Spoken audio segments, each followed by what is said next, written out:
And who is that? Terence Crawford, that's it. You know, I'm 41-0 for a reason. You gotta have 4 arms. I know. I know. And 6 eyes. Our job is to line it up. And us fighters, we're warriors.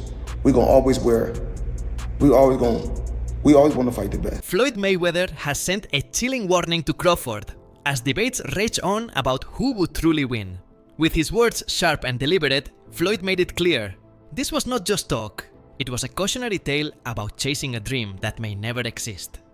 He hinted that Crawford could be chasing nothing more than a ghost, because the Mayweather who ruled the sport walked away on his own terms, untouched, undefeated, and unwilling to let anyone rewrite the story he already finished. Me versus anybody, I'm gonna always say me. Okay. Come on now.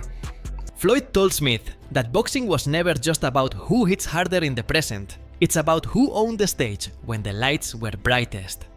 And in Floyd's eyes, Crawford stepping into his mid-30s is already too late, chasing a fight that should have happened back when the world was waiting, when the stakes were higher, and when the numbers could have broken every record. I think wins in a fight, you or Prime Floyd? Me. No questions? Why would you think that I would say Floyd? You know, that's one of my favorite fighters. But yeah, nah. That message dropped right in the middle of a fiery debate on Stephen A. Smith's platform, where Mayweather and Crawford went head-to-head in a rare clash of words that had the boxing world glued to every second. Floyd remained calm, but every sentence carried the weight of finality. Looking straight at Crawford, he made it clear. Win as much as you want, even beat the fighters I never touched. But my story is already written, and you're not changing a single page. With that, Floyd not only tightened the grip on his own legacy, but also stung Crawford with the reminder that he showed up too late for the dance that could have defined them both. I want to lose. I don't want to lose because now society has shaped things to where if a fighter lose, they talk so bad about, oh, he's a bum. I knew he was overrated. Oh, y'all hyped him up, and now they gotta hear it. But back in the day, they didn't have social media. You know what I mean? So all that wasn't in their face. But this isn't just two legends throwing words across a table. This is a storm pulling in fans, fighters, and analysts, each forced to pick a side. Even Ryan Garcia, never one to hold back his tongue, threw himself straight into the fire. On Ring Magazine's Inside the Ring, after LeSean McCoy praised Floyd as the man who changed the game like no other, Garcia cut him cold with 3 words: in a bad way. To Garcia, Floyd didn't just master the ring, he mastered timing, playing the business as much as the sport. He accused Mayweather of waiting fighters out, letting names like Pacquiao and Cotto simmer past their boiling point, stepping in only when the timing was perfect for him. He never fought anybody really in their prime after junior lightweight, Garcia insisted, making the case that Mayweather's spotless record came not from perfect fighting, but from perfect matchmaking. And in his eyes, that's the moment boxing shifted, when chasing greatness was replaced by guarding the O, and the hunger for the toughest fights was lost in the shadows of careful calculation. He acting like Bud is the second coming of Mayweather. Y'all got the game fucked up. Mayweather actually didn't get hit. Bud gets hit by dudes that, like, who on Bud's resume is an equivalent of someone on Floyd's resume? So that's it right there. You know what I'm saying? Like, Floyd not getting hit by elites, Bud getting hit by non-elites, and somehow y'all think Canelo not about to. That's where Max Kellerman stepped in, adding his voice to the fire with the precision he's known for. Breaking it down, Kellerman argued that Crawford might actually hold the stronger claim to legacy, depending on the lens you use. Floyd, he said, carefully picked his moments, especially after leaving lightweight. Yes, his resume is packed with big names, but fans remember the timing, the fights he didn't take when certain opponents were at their peak. Crawford, on the other hand, gave off a different energy. Thin resume or not, everyone saw it. He wanted all the smoke, all the time, no hesitation. And to Kellerman, that hunger leaves a mark on people that numbers alone can't erase. Floyd versus Triple G. Listen, man, Floyd didn't fight him, and Floyd is an all-time great. But what a missed opportunity. You got Crawford going from 135 and talking about fighting Canelo at 168. It's kind of the same. And that's the heart of it, resume versus intent. On paper, Mayweather's list is undeniable. De La Hoya, Pacquiao, Cotto, Hatton, Marquez, Mosley, Gatti, Corrales, and so many more. But the critics, voices like Garcia and Kellerman, keep circling back to the same flaw, the timing. Pacquiao wasn't the whirlwind of his prime by 2015. Mosley, at 38 and rusty from a long layoff, wasn't the same danger. Cotto had already absorbed too much punishment, and Canelo, still just 23, was drained by a catchweight. Floyd won every one of those fights, no question. But for his doubters, the shadow of that asterisk never truly fades. Back at like Floyd's career, like him coming up in the era that he came up in, he had all them champions that he was able to fight, and that's what led him to be so great. You know, because he fought the most champions, beat the most champions. You know, got the most money for beating the most champions. So it's just like, man, he had this guy. On the other side, Crawford's resume might not stack up with the same long list of legends, but the spirit behind it tells a different story. Timing never mattered to him. He took Sean Porter, when Porter was still a nightmare for anyone. He tore apart Errol Spence at 35, and he stunned the boxing world by stepping up and handling Canelo Alvarez at super middleweight. Crawford's struggle was never about dodging fights, it was about fights dodging him. Labeled a high-risk, low-reward fighter under top rank, he spent years chasing marquee names that never came to life. And by the time he finally got his moment against Spence, the clock had already carried him deep into his 30s. We knew Crawford is a great fighter, and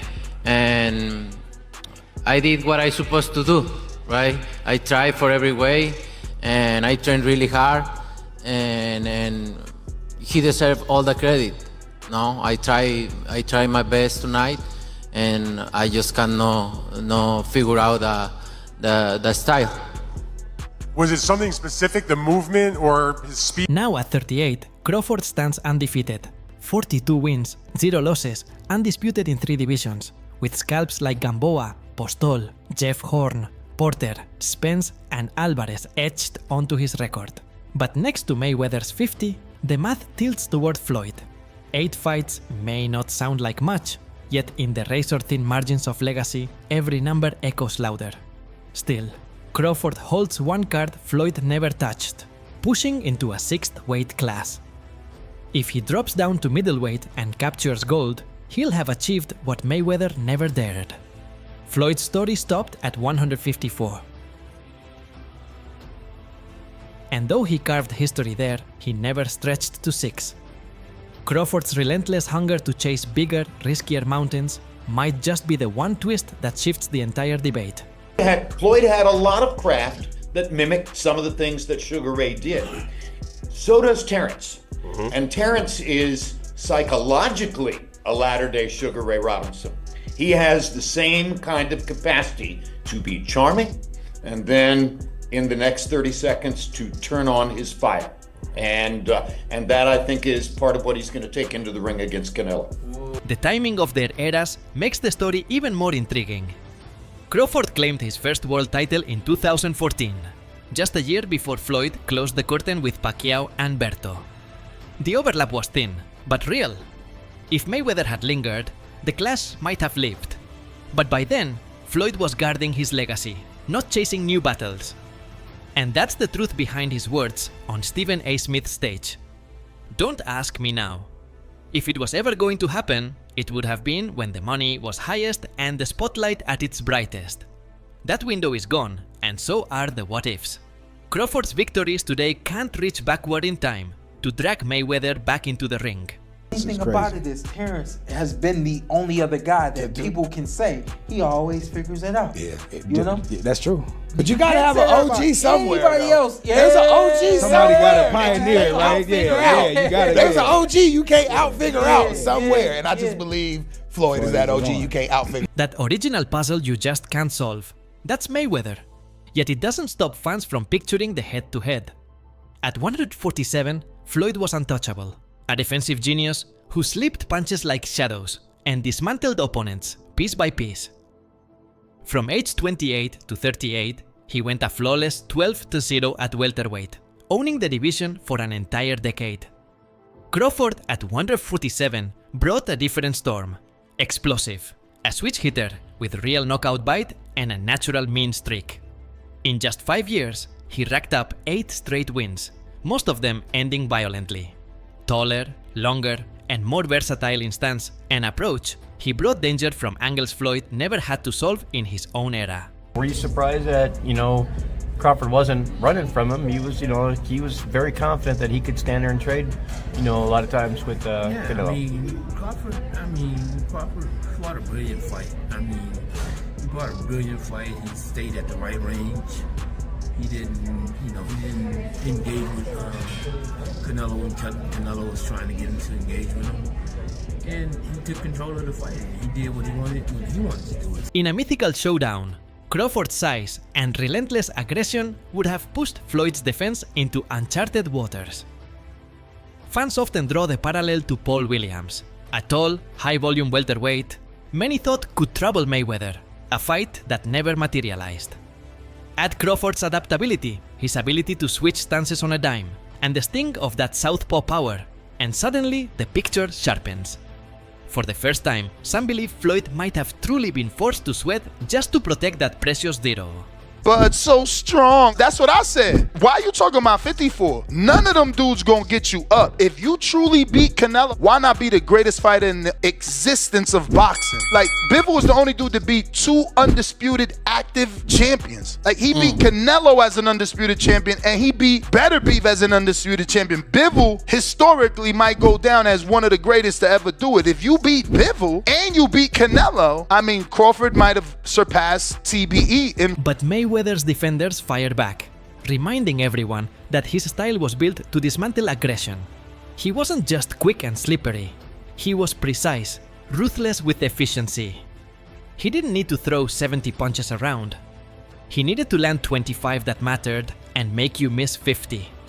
Against Crawford, with all his momentum shifts and stance changes, Floyd might have done what he always did: frustrate, break rhythm, and take control. Just like he did to a young Canelo in 2013, or Ricky Hatton's relentless pressure back in 2007. And then there's the stage itself. Floyd wasn't just a fighter, he was the pay-per-view king, the man who could lock down entire weekends, dictating when, where, and how history unfolded. Crawford, for all his brilliance, never carried that same grip over the sport, not even after dismantling Spence and shocking Canelo. So if these two worlds ever collided, the question isn't just skill, it's power, timing, and control. And that leaves us with the ultimate debate. If the fight really happened, who do you see walking away with the crown? Drop your thoughts below, and don't forget to subscribe for more stories that shake the fight game.